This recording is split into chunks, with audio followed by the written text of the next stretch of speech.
এতদিন তো তোমরা আমার বাবার বাড়ির শহরের বাসাটা দেখেছো, কিন্তু আমার বাবার বাড়ির গ্রামের বাসাটা তোমাদের সাথে শেয়ার করা হয়নি।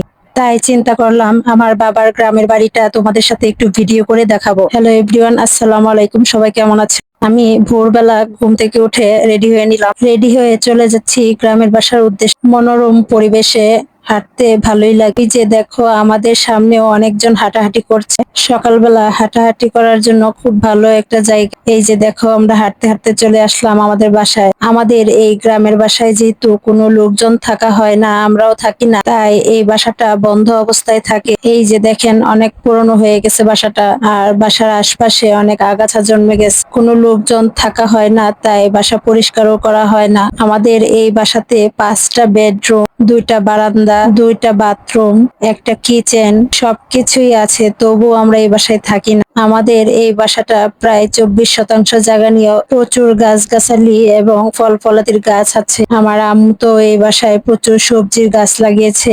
এই যে দেখেন, আমি গাছ থেকে সিম পাড়ছিলাম, সিম গাছ থেকে। এদিকে আমার মেয়ে তো খোলা জায়গায় কখনো হাঁটাহাঁটি করেনি, সে সব সময় বাসার ভিতরেই থাকে। আজকে মেয়েটা আমার গ্রামের পরিবেশ পেয়ে, খোলামেলা পরিবেশ পেয়ে মেয়েটা আমার অনেক খুশিতে দৌড়াদৌড়ি শুরু করে দিয়েছে। আমরা কিছুক্ষণ বাসায় থেকে তারপর গাছ থেকে সবজি ফল পেড়ে বাসায় চলে গেছিলাম। এই ছিল আমার আজকের ব্লগ। আল্লাহ হাফেজ।